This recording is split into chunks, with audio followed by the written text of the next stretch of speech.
العالمين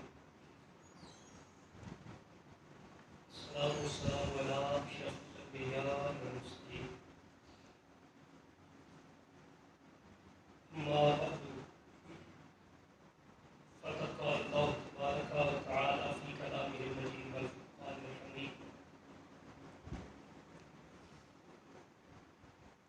ومن يطع الله والرسول فأولئك مع الذين أنعم الله عليهم من النبيين والصديقين والشهداء والصالحين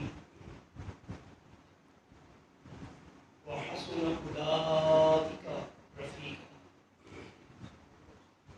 آمنت بالله صدق الله العظيم إن الله وملائكته يصلون على النبي يا أيها الذين آمنوا صلوا عليه وسلموا تسليما. الصلاة والسلام عليك يا سيدي يا رسول الله وعلى آلك وصحبك يا نبي الله. الصلاة والسلام عليك يا سيدي يا شفيع المذنبين وعلى آلك وأصحابك يا جد الحسن والحسين. مولاي صل وسلم دائما أبدا على حبيبك خير الخلق كلهم يا رب بالمصطفى بلغ مقاصدنا واغفر لنا ما مضى يا واسع الكرم. حسین تیری عطا کا چشمہ دلوں کے دامن بھگو رہا ہے، یہ آسماں پہ اداس بادل تیری محبت میں رو رہا ہے.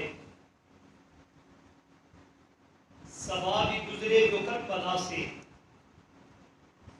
تو اس سے کہتا ہے عرش والا تو اور دھیرے گزر یہاں سے کہ میرا شبیر سو رہا ہے.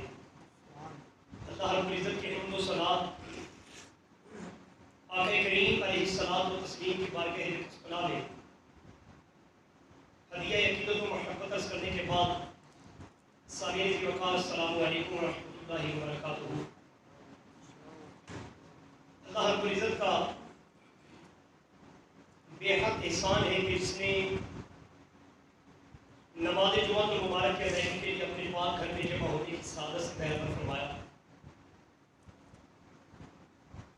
آج کے خطبہ جمعہ المبارک میں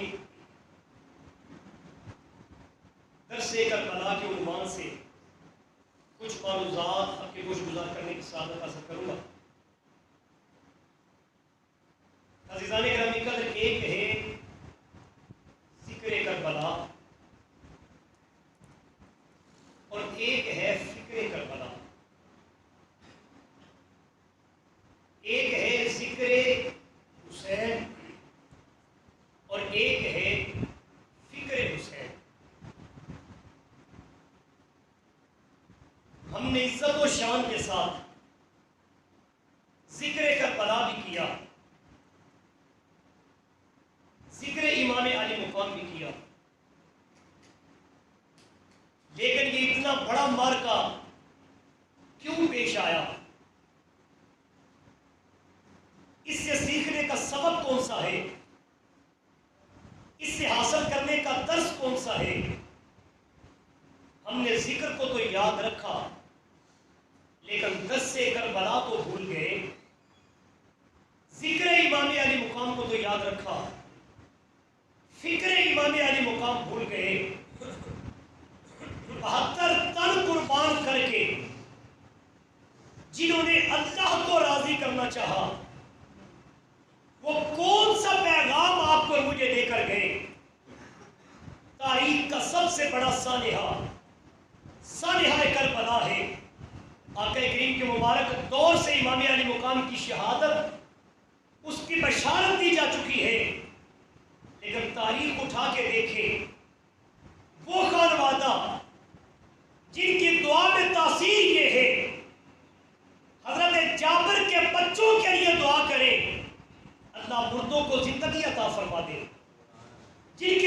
تاثیر یہ ہے، بہہ جانے والی آنکھ کے لیے دعا کرے، دست شفا لگائے، اللہ تندرست فرما دے، اور اگر ٹوٹی ہوئی پنڈلی کے لیے دعا کرے اللہ شفا یاب فرما دے۔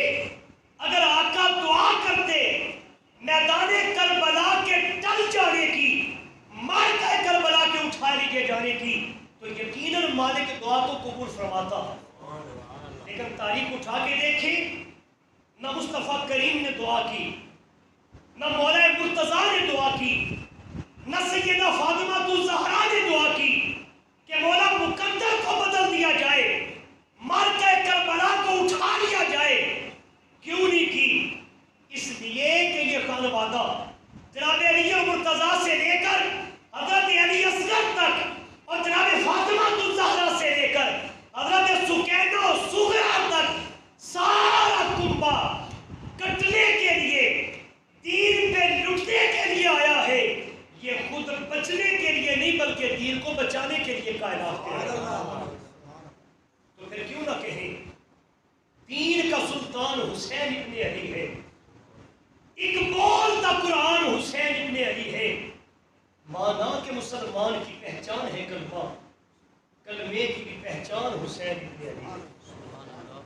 کربلا کا پہلا درس یہ ہے، ہم اپنے اعمال میں اخلاص اور للہیت پیدا کریں۔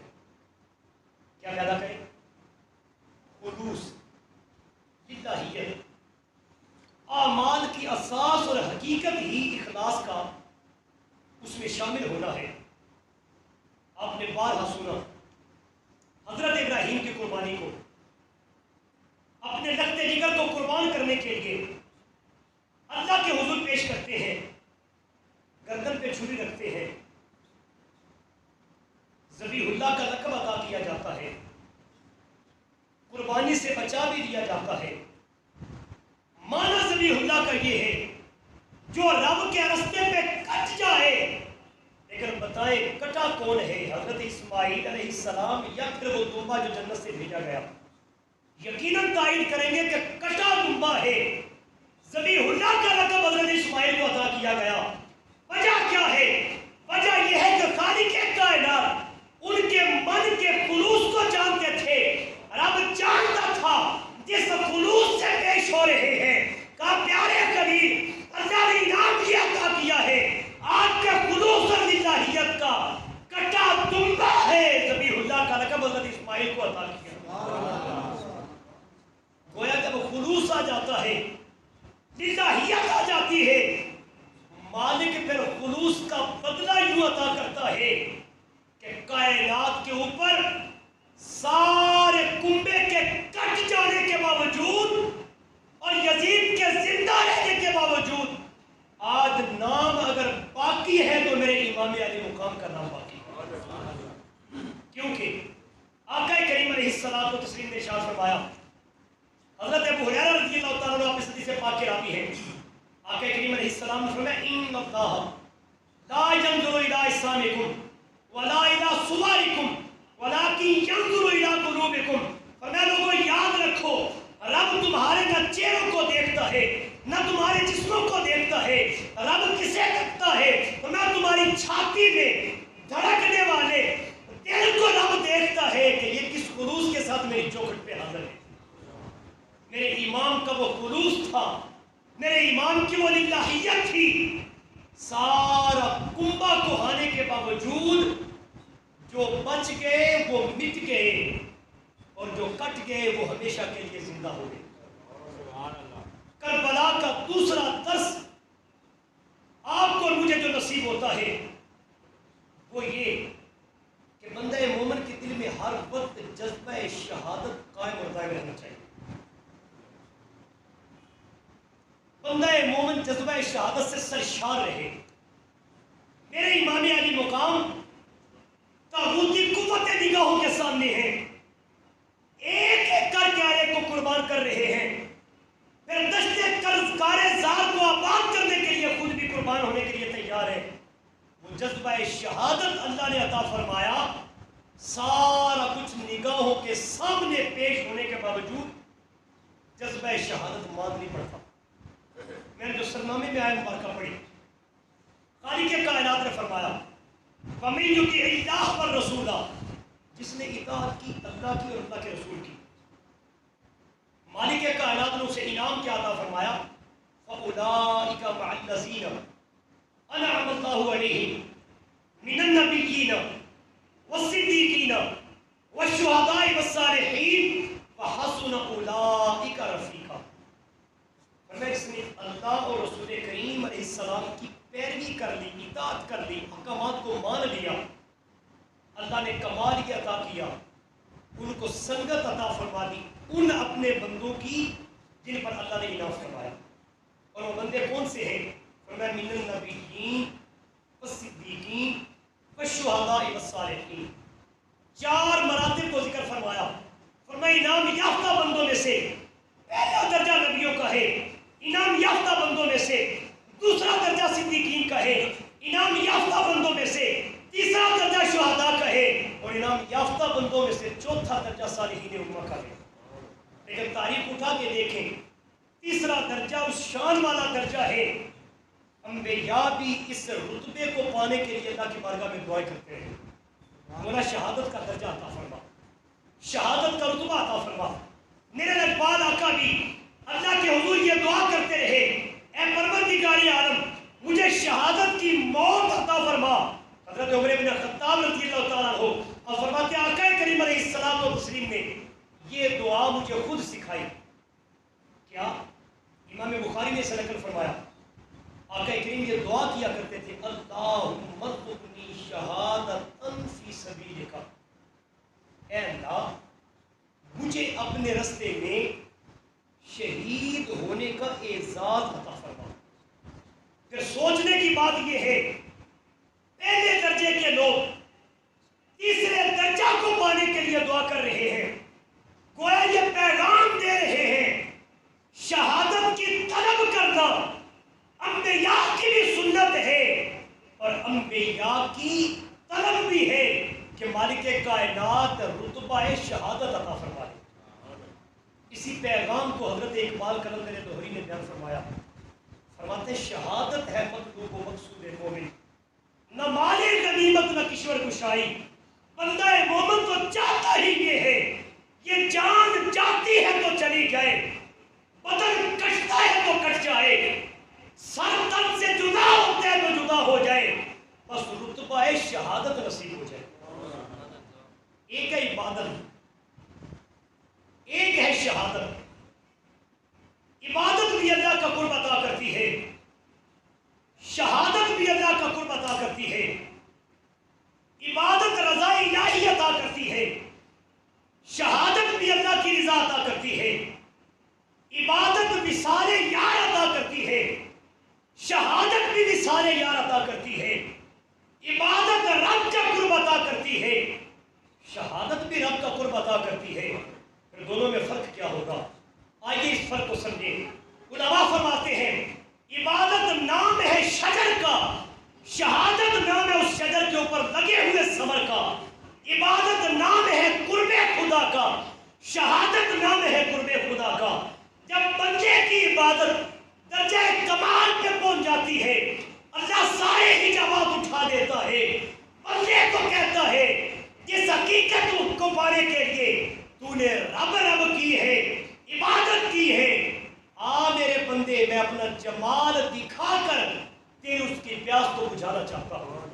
دوسرے لفظوں میں سمجھ لیں، عبادت کی انتہا جب نصیب ہوتی ہے دیدار پروردگار ملتا ہے، شہادت کی ابتدا میں ہی اللہ اپنا جمال عطا فرما دیتا ہے۔ آقا کریم علیہ السلام نے فرمایا جب شہید کے خون کا پہلا قطرہ ادھر دھرتی پہ گرتا ہے، ادھر پروردگار عالم سارے حجابات کو اٹھا کر بندے کو یہ انعام عطا فرماتے ہیں، اے بندے جس حقیقت کو پانے کے لیے تو نے خون کی قربانی دی، اپنے رب کے دیدار سے فیض یاب ہو کر اس کی بارگاہ میں آ جا۔ عاشق بول اٹھے، الٹی ہی چال چلتے ہیں، دیوان گانے عشق آنکھوں کو بند کرتے ہیں دیدار کے لیے، ادھر گردن پہ چھری چلتی ہے، ادھر نگاہیں بند ہوتی ہے، بند نگاہوں کے باوجود جب من کی نگاہیں روشن ہوتی ہے، اللہ اپنے جمال سے بندوں کو بہرور فرما دیتا ہے۔ میں عرض کر رہا تھا، عبادت شجر ہے، شہادت اس کا ثمر ہے۔ عبادت دعا ہے، شہادت اس دعا کا اثر ہے۔ عبادت بے چین دلوں کو چین عطا کرتی ہے، اور شہادت چین کو لے کر عظمت دارین عطا کرتی ہے۔ یوں سمجھ لیں، عبادت نام ہے محبت میں فنا ہو جانے کا، شہادت نام ہے اللہ کے نام پر باقی رہ جانے کا۔ یہی فلسفہ کربلا ہے۔ اگر واصف باصفہ حضرت واصف علی واصف کی زبان کو مستعار دے کر کہا جائے، آپ کہتے ہیں یہی کرشمہ ہے سچ کا واصف، یہی کرامت ہے کربلا کی، شہید کر کے یزید فانی، شہید ہو کر حسین باقی۔ جب بندہ اس کے نام پہ مٹ جاتا ہے، اللہ صبح قیامت تک دوام عطا کر دیتا ہے۔ پھر وہ دوام کیسے نصیب ہوتا ہے؟ مالک کائنات لوگوں کے دلوں میں اپنے ان بندوں کو زندہ فرما دیتے ہیں۔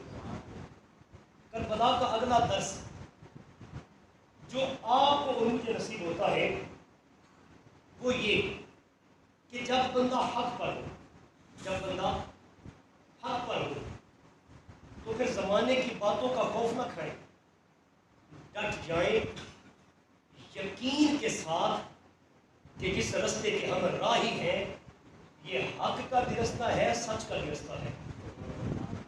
آج ذہنوں میں یہ وہم و گمان آتا ہے، جوانی میں اگر عبادت کرنے لگ گئے، نمازیں ادا کرنے لگ گئے، لوگ کہیں یہ نہ کہیں کہ مسجد کا ہو کے رہ گیا، جوانی میں اگر چہروں پر داڑھی کو سجا لیا، لوگ یہ نہ کہیں مولوی ہو کر کے رہ گیا، جوانی میں اگر سر پہ امامہ سجا لیا، لوگ یہ نہ کہیں کہ دقیانوسی سوچ کا مالک ہو گیا، اگر جوانی میں سود کو چھوڑ دیا۔ کربلا کا فلسفہ یہ ہے، آپ حق میں ہیں ڈٹ جائیں، منہ موڑ لیں، اگر حرام سے دامن کو بچا لیا ڈٹ جائیں، حق کا یہ فیصلہ ہے اور کربلا کا یہ فلسفہ ہے، کیونکہ رب کا اعلان یہی ہے، ان الذین قالوا ربنا اللہ ثم استقاموا تتنزل علیہم الملائکہ۔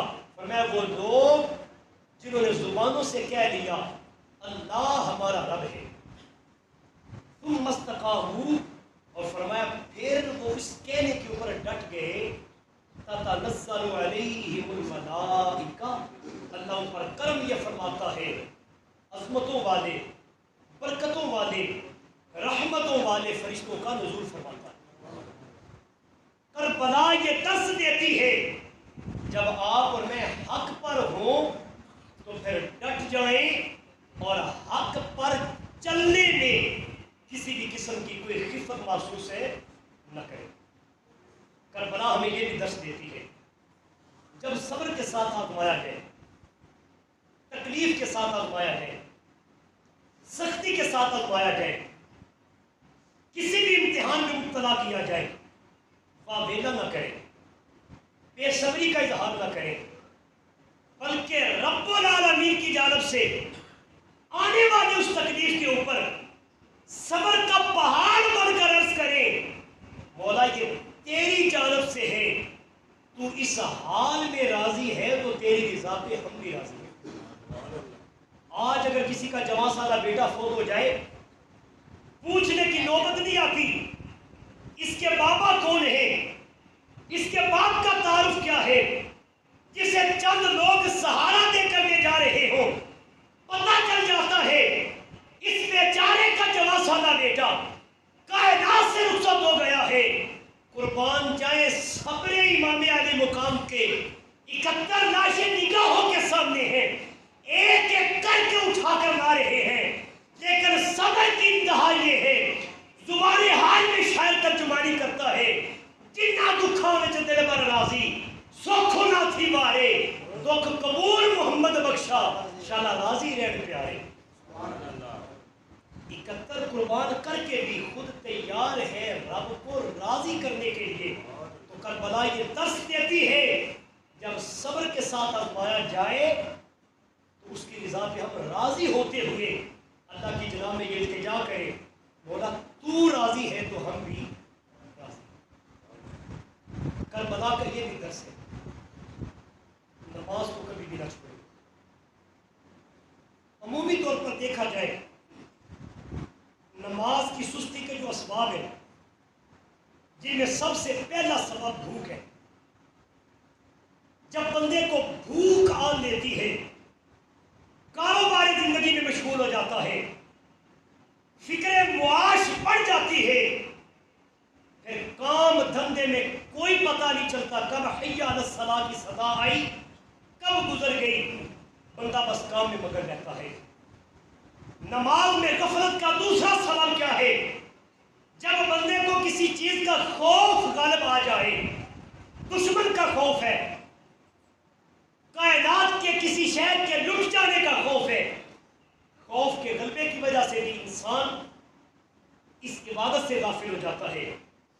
تیسرا عمومی طور پر سوال یہ ہوتا ہے کہ جب بیماری غلبہ کر لیتی ہے بندہ غافل ہو جاتا ہے، اور چوتھا عمومی طور پر سوال یہ ہوتا ہے جب سفر آن پہنچے، سارا دن سفر میں گزر جائے، نماز کی فکر تک دل میں نہ آئے، لیکن یہاں پر دیکھیں دشت کارزار میں، دشت کرب و بلا میں میرے امام سفر میں بھی ہے، سفر بھی ایسا ہے لٹیرا اور کمینہ دشمن نگاہوں کے سامنے ہے، میرے امام بھوک اور پیاس میں بھی ہے، شدت پیاس کا عالم یہ ہے 3 دن سے ایک قطرہ پانی کا حلق سے نہیں اتارا، میرے امام بھوکے بھی ہے، بھوک کا عالم یہ ہے، کھانے کو کچھ دستیاب نہیں ہے، لیکن درس کربلا یہ پیغام دے رہی ہے، سارے اسباب ہونے کے باوجود میرے امام رب کو راضی کرنے کے لیے اس کی بارگاہ میں اپنی جبین نیاز کو چکا دیتے ہیں۔ اور عزیزان گرامی قدر، اگر گفتگو کے اختتام کی طرف لے کے چلے، کربلا کا ایک پیغام یہ بھی ہے اللہ کے خوف کو دلوں میں غالب کر دیا۔ آج ہمیں ناک کے کٹنے کا خوف ہے، آج ہمیں اپنی عزت پہ حرف آنے کا خوف ہے، آج اگر ہم اپنی برادری کے سامنے ہو ہم کوئی ایسا کام نہیں کرتے جس کی وجہ سے برادری انگلیاں اٹھائے، آج بڑا بھائی نگاہوں کے سامنے ہو ہم گناہ سے بچ جاتے ہیں، آج والد نگاہوں کے سامنے ہو ہم گناہ سے بچ جاتے ہیں، پھر سمجھ میں یہ آتا ہے ان کا خوف غالب ہے رب کے خوف کے اوپر، لیکن درس کربلا یہ ہے کہ جب اللہ کا خوف غالب آ جاتا ہے کائنات کا ہر خوف دلوں سے مٹ جاتا ہے۔ اگر دوسرے لفظوں میں کہوں تو یوں سمجھیں یہ درس کربلا کا ہے کہ خوف بس خدا کا ہے، جب اللہ کے خوف کا غلبہ آ جاتا ہے بندے کے وہم و گمان سے بھی کائنات کا ہر خوف مٹ جاتا ہے، اور پھر بندہ تنہا تنہا طاغوتی قوتوں کے خلاف کھڑا ہو کر یہ کہتا دکھائی دیتا ہے ادھر آ ستم کر ہنر آزمائے تو تیر آزما ہم جگر آزمائے۔ میرے امام علی مقام خوف خدا کی اس انتہا پہ ہے، دشمن کی جلغار نگاہوں کے سامنے ہے، لیکن میرے امام کو سوائے رب کے خوف کے کائنات کے کسی خوف کو نگاہ خاطر میں نہیں لاتے۔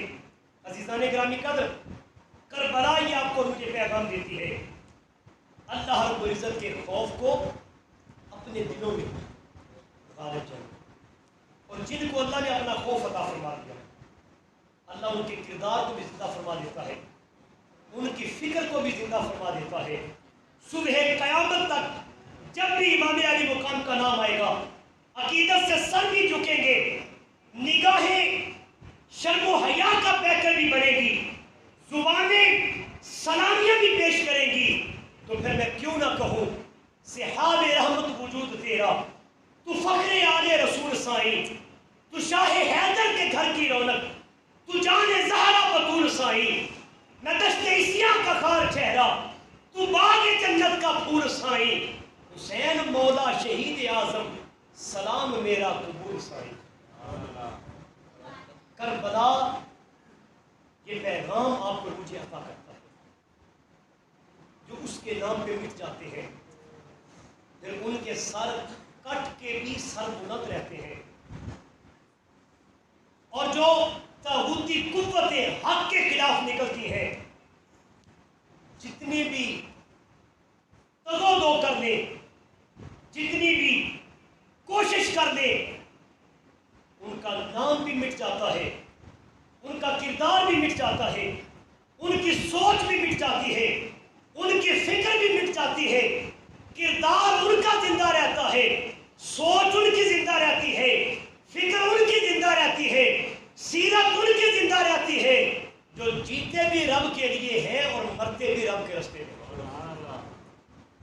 دین کا سلطان حسین ابن علی ہے، اقبال کا قرآن حسین ابن علی ہے، مانا کہ مسلمان کی پہچان ہے کلمہ، کلمے کی بھی پہچان حسین ابن علی ہے۔ اللہ کریم امام علی مقام کی سیرت کو پڑھ کر سمجھ کر اس قابل پیرا ہونے کی توفیق عطا فرمائے۔ وما علی یا الا البلاغ المبین۔